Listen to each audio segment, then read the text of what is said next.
ચાલો વિદ્યાર્થી મિત્રો, સરસ મજાના ટોપિકની સાથે આજે આપણે આગળ વધવા જઈ રહ્યા છીએ અને આજનો ટોપિક કયો લેવાનો છે તે તમને જોઈને જ ખ્યાલ આવી જશે કે એક્ટિવ પેસિવ જે છે તેના 3 સિમ્પલ ટેન્સ છે તેની ચર્ચા કરીશું. બરાબર, તો 3 સાદા કાળ જે છે અને અગાઉ તમને ખ્યાલ છે આપણે સરસ મજાની નાની એવી માહિતી મેળવવાનો પ્રયત્ન કર્યો હતો. કેનો તો કે એક્ટિવ અને પેસિવ. આજે એક્ટિવ પેસિવનો પરફેક્ટ રીતે સારી રીતે અભ્યાસ કરી શકીએ એટલા માટે આપણે સમક્ષ હાજર કર્યું છે. અને આજે ત્રણે જે સાદા કાળ છે તેના વાક્યનું એક્ટિવમાંથી પેસિવમાં કઈ રીતે રૂપાંતર થાય તેની આપણે ચર્ચા કરીશું. ચાલો થઈ જાઓ તૈયાર અને માણો આજના લેક્ચરને એકદમ મસ્ત રીતે. બરાબર, જુઓ જોઈએ ગઈકાલે ચર્ચા કરી તેને જ આજે આગળ વધારીએ અને જોઈએ કે કઈ કઈ બાબતો છે તે એક્ટિવ અને પેસિવની અંદર સૌથી મહત્વનો ભાગ ભજવે છે. તો અહીંયા આપણી પાસે 5 મુદ્દાઓ જે છે તેની ફરી વખત આપણે ઝડપથી ચર્ચા કરી લઈએ. તો પ્રથમ મુદ્દો છે એને શું કીધું કે કર્મના સ્થાને કર્તાને મૂકવાનું છે. બરાબર, અહીંયા શું કહ્યું? કર્મને કર્તાના સ્થાને મૂકવું એટલે કે કર્મ છે તે આગળથી પાછળથી ક્યાં આવી જશે? આગળ આવી જશે. બરાબર, પૂર્વ શરત છે કર્તા વિભક્તિમાં રૂપાંતર કરવાનું છે. બરાબર, આ અને ત્યાર પછી બીજી બાબત છે કર્તાને ધ્યાનમાં રાખીને યોગ્ય સહાયકારક ક્રિયાપદ મૂકવાનું છે. કોઈ પણ કર્તા આવે કર્તાના સ્થાન પર જે મૂકવામાં આવે તેને ધ્યાનમાં રાખી અને શું મૂકવાનું છે? યોગ્ય સહાયકારક ક્રિયાપદ. પછી ત્રીજી બાબત છે ક્રિયાપદનું શું મૂકવાનું છે? તો ભૂતકૃદંત, જેને કહીએ છીએ આપણે V3. તો V3 નું રૂપ જે છે તેને આપણે મૂકવાનું થશે. બરાબર, જેને ભૂતકૃદંત તરીકે ઓળખીએ છીએ. પછી ચોથો મુદ્દો છે તે કર્તાને જોડવાનો છે. કેના વડે? તો કે બાય વડે જોડી દેવાનો છે એટલે વાક્યને અંતે. બરાબર, અને છેલ્લો આ શું કે કર્મના સ્થાને કોને મૂકવાનું છે? તો કે કર્તાને. અને પૂર્વ શરત છે કે કર્મો વિભક્તિ લેવાની થશે. તો આ છે સિમ્પલ માહિતી અને આની જ આપણે સરસ મજાની વિગતે અને કઈ રીતે વાક્ય છે તેને એકમાંથી બીજામાં રૂપાંતર થાય તેની આપણે ચર્ચા કરીએ. તો અહીંયા જુઓ, જે ગઈકાલે પણ આપણે ચર્ચા કરી હતી આજે ફરી વખત તે બાબતને જોઈએ કે ભાઈ બેઝિક સ્ટ્રક્ચર શું છે તેનું બંધારણ. તો જુઓ જોઈએ કર્તા ક્રિયાપદ અને કર્મ જે છે તે આ રીતે ફેરવાઈ જાય છે. બરાબર, શું થાય છે? તો કે 3 બાબત જે છે તે લેવાની છે. શું છે અહીંયા જોઈ શકો છો તમે કઈ રીતે? તો કે આ પ્રમાણે કર્મ છે તેને કર્તાના સ્થાને લીધું છે, કર્તા છે તેને કર્મના સ્થાને, ક્રિયાપદ જ્યાંનું ત્યાં રહ્યું છે, વચ્ચે 2 બાબતો ઉમેરવામાં આવી છે. કઈ કઈ? તો કે સહાયકારક ક્રિયાપદ અને બાય. બરાબર, એક એક્ઝામ્પલનું વાક્ય લઈ એટલે ખ્યાલ આવે કે કઈ રીતે વાક્ય બને છે. ચાલો આપણે કર્તા તરીકે લઈએ, આપણે લઈએ કે હી. અહીંયા ક્રિયાપદ જે છે તેની ચર્ચા કરીએ તો કરીએ આપણે ઇટ્સ, હી ઇટ્સ. અને કર્મ જે છે તેને આપણે લઈએ an apple, an apple, he it's an Apple.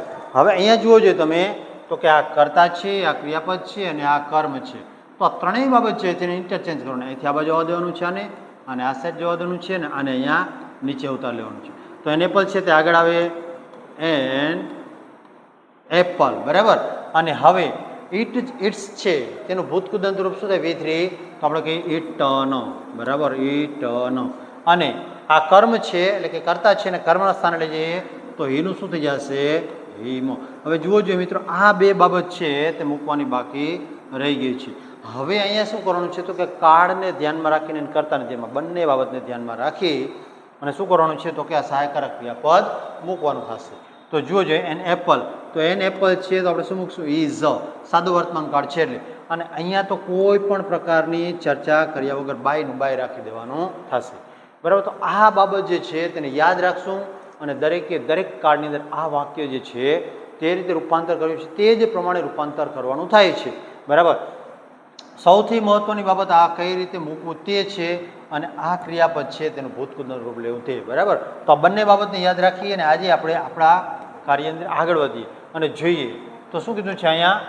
પહેલું છે the simple present tense. Simple present ટેન્સનું વાક્ય જ્યારે આપણી સમક્ષ આવે તો તેનું એક્ટિવમાંથી પેસિવમાં કઈ રીતે રૂપાંતર કરવું. બરાબર, આપણી પાસે આ એક્ઝામ્પલ છે તેની ચર્ચા કરીએ અને જોઈએ કે કઈ રીતે બને છે. ચાલો, C writes a letter. C writes a letter. તો સૌપ્રથમ કાર્ય શું? તો કે કર્તા છે, ક્રિયાપદ છે અને કર્મ ત્રણેયને ઓળખી લેવાનું છે. અને હવે આ લેટરને આગળ લઈએ તો શું થશે? A letter. હવે લેટર છે એ ત્રીજો પુરુષ એકવચન થાય તો આપણે શું કહીશું? A letter is.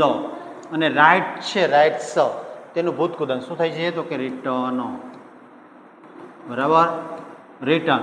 અને બાય કરી અને આ કર્તા છે એનું કર્મ વિભક્તિનું નામ. તો સીનું શું થશે? By her. બરાબર. ચાલો બીજું એક્ઝામ્પલ જોઈએ. The chief cooks food. અહીંયા શું કહેવાય? The chief Cook food. તો અહીંયા ફૂડ છે અને કુક છે અને ધ ચીફ. તો આપણે ફૂડને આગળ લઈએ તો શું કહીએ? આ ફૂડ. ફરી વખત એક વચન છે તો ફૂડ ઇઝ કુકડ. અહીંયા શું કહીશું? અહીંયા તો કે ઈડી લગાડીએ. Cooked by the chief. બરાબર. શું કીધું? ચીફ. ચાલો સમજાય છે કઈ રીતે વાક્ય બને છે તે. અને ત્યાર પછીનું વાક્ય છે તે પણ ફરી વખત સાદા વર્તમાનકાળના છે એટલે જોવાનો પ્રશ્ન આવતો નથી. તો અહીંયા ધેય, પછી બિલ્ડ અને હાઉસીસ. તો શું આવડતીશું? Houses R built. શું કહીશું? Built by them. જોજો મિત્રો કઈ રીતે બને છે. હવે આની અંદર માય મધર કરતા છે, મેક્સ છે તે ક્રિયાપદ અને ટી છે તે કર્મ છે. આ ત્રણ બાબતને ફરી વખત શું કરશું? આપણે રિવર્સ કરીએ. તો ટી છે તેને આગળ લઈએ. ટી પછી ઇઝ. મેકનું શું થશે? ભૂતકૃદાંત. તો કે મેડ. અને બાય કરી અને બાય શું છે? તો કે માય મધર. ચાલો ત્યાર પછી વાક્ય નંબર 3. એના પછીનું ધ ફાર્મર ગ્રોઝ વીટ. તો અહીંયા વીટ છે તેને આગળ લઈએ. બરાબર. વીટ. છે તે આપણે બહુવચન અથવા તો જથ્થાવાચક છે એટલે આપણે ઇઝ લઈશું. અહીંયા વીટ ઇઝ. ગ્રોનું શું થશે? ગ્રોઝનું ગ્રોન. અને ભૂતકૃદન શું થાય? તો કે ગ્રોન. પછી બાય કરીને બાય ધ ફાર્મર.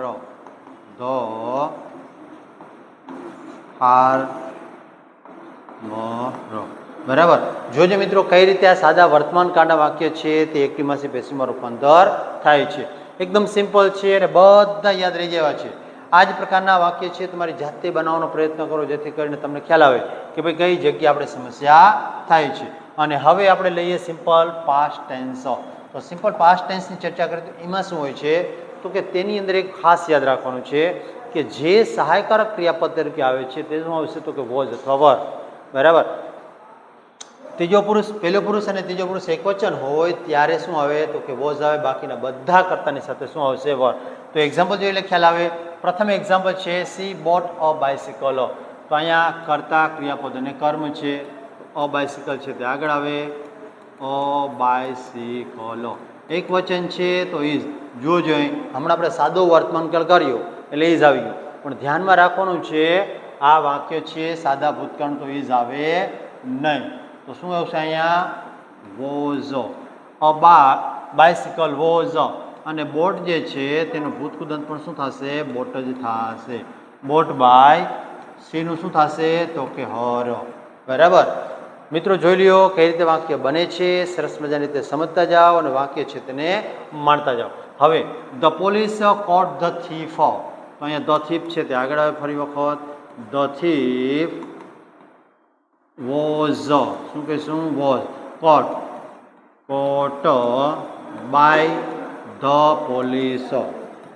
જુઓ જોઈ કઈ રીતે વાક્ય બને છે. બરાબર. My father built a house. તો ફરી વખત અ હાઉસ છે તે આગળ આવે.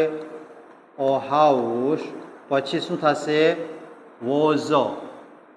અ હાઉસ વોઝ બિલ્ટ બાય શું થશે? My father. જો વિદ્યાર્થી મિત્રો કઈ રીતે બનતું જાય છે. હવે વાત કરીએ એના પછીની. They open the gate. તો ફરી વખત ધ ગેટ છે તે આપણું કર્મ છે. શું આવશે? The gate was opened by. ધેયનું શું થઈ જશે? તો કે ધેમ. બરાબર. હવે the company launched a new product. તો અહીંયા આ અ ન્યૂ પ્રોડક્ટ છે આપણું કર્મ થશે. તો શું થશે? અ ન્યૂ પ્રોડક્ટ પછી શું છે? તો કે વોઝ અને લોન્ચડ. બરાબર. લોન્ચડ બાય શું છે? તો કે the company. By the company. ની. તો આ છે આપણા ભૂતકાળના વાક્ય. સરસ મજાની રીતે દરેક વાક્ય છે તેને જુઓ, સમજો અને તમારી જાતે આ પ્રકારના વાક્ય બનાવવાનો પ્રયત્ન કરો. આ છે આપણું સિમ્પલ પાસ્ટ ટેન્સ અને હવે લઈએ સિમ્પલ ફ્યુચર ટેન્સ. બરાબર. તો સિમ્પલ ફ્યુચર ટેન્સ છે તેના વાક્યની ચર્ચા કરીએ તો અહીંયા પણ વિદ્યાર્થી મિત્રો એક બાબત યાદ રાખવાની છે, થોડું અલગ પડશે. અહીં એક વધારાનો શબ્દ ઉમેરવાનો થશે. કેવું? તો કે બી.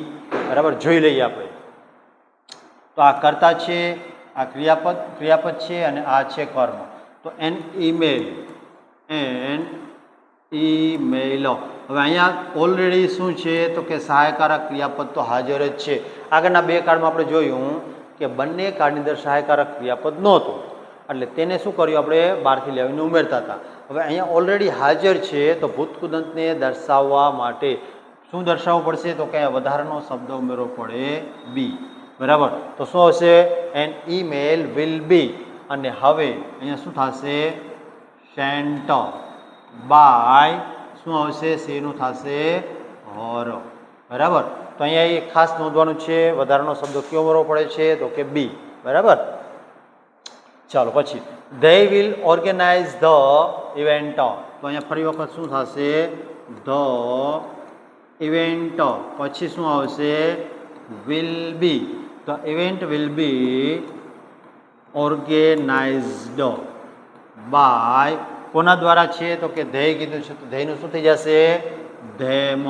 by them. બરાબર. પછી he will repair the machine. તો શું કે શું? ધ મશીન છે તે આગળ આવે છે. ધ મશીન વિલ બી શું થશે? રિપેરનું શું થઈ જશે? તો કે રિપેર્ડ. બાય કરતા શું છે? એ તો કે આપણે મૂકશું અહીંયા હિમ. બરાબર. ચાલો વાક્ય નંબર એના પછીનું વી વિલ પ્લાન્ટ ફ્લાવર્સ. અહીંયા ફ્લાવર્સ છે તે આપણું કર્મ છે. તો શું થશે? Flowers will. પછી શું આવે? બી. પ્લાન્ટ. તો પ્લાન્ટનું શું થઈ જશે? તો કે પ્લાન્ટેડ. પછી બાય કરીને વીનું શું થશે? તો કે અસ. બરાબર. ત્યાર પછીનું વાક્ય છે the manager will announce the result. તો શું આવશે અહીંયા? The result. Will be announced. બરાબર. શું થશે? તો કે એનાઉન્સ્ડ બાય કોના દ્વારા? તો કે the manager. By the manager. ચાલો જોજો વિદ્યાર્થી મિત્રો કઈ રીતે બને છે, કયા કાળના છે આ વાક્ય? તો કે ભવિષ્ય કાળના.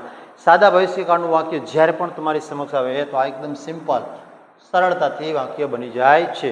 અને હવે તમારા માટે કંઈક ખાસ લાવ્યો છું. તે શું છે? તો કે આજની ચેલેન્જ. તમને અહીંયા બે વાક્ય આપવામાં આવ્યા છે. આ બંને વાક્યનું જેમાંથી બેમાંથી એકનું તમારે શું કરવાનું છે? તો કે પેસિવમાં રૂપાંતર કરીને મને કોમેન્ટ બોક્સમાં કોમેન્ટ આપવાની છે. બરાબર. જો જે વાક્ય શું છે? Kiran will make a new recipe. પછી બીજું નવીન ગીવ્સ એન એપ્લિકેશન. આ બેમાંથી જે વાક્ય તમને થાય કે ભાઈ આ વાક્ય આપણને આવડે છે, આપણને સમજાય છે, તે બંનેમાંથી એકનું શું કરવાનું છે? કોમેન્ટ બોક્સમાં કોમેન્ટ આપવાની છે. અને બંને આવડે તો વેલ એન્ડ ગુડ. અને વિદ્યાર્થી મિત્રો આ જ પ્રમાણે સરસ મજાનું આખું એક્ટિવ પેસિવ જે છે તેને સંપૂર્ણ શીખવું છે તો આખું પ્લેલિસ્ટ છે તે જુઓ. અપ ટુ ડેટ એકદમ બેઝિક નિયમથી લઈ અને પેરેગ્રાફ સુધી કઈ રીતે વાક્યનું સોલ્યુશન થાય છે તે આપવામાં આવ્યું છે. બરાબર. તો આ છે આપણું એક્ટિવ અને પેસિવ. થઈ જાજો તૈયાર આના પછીના એપિસોડ માટે.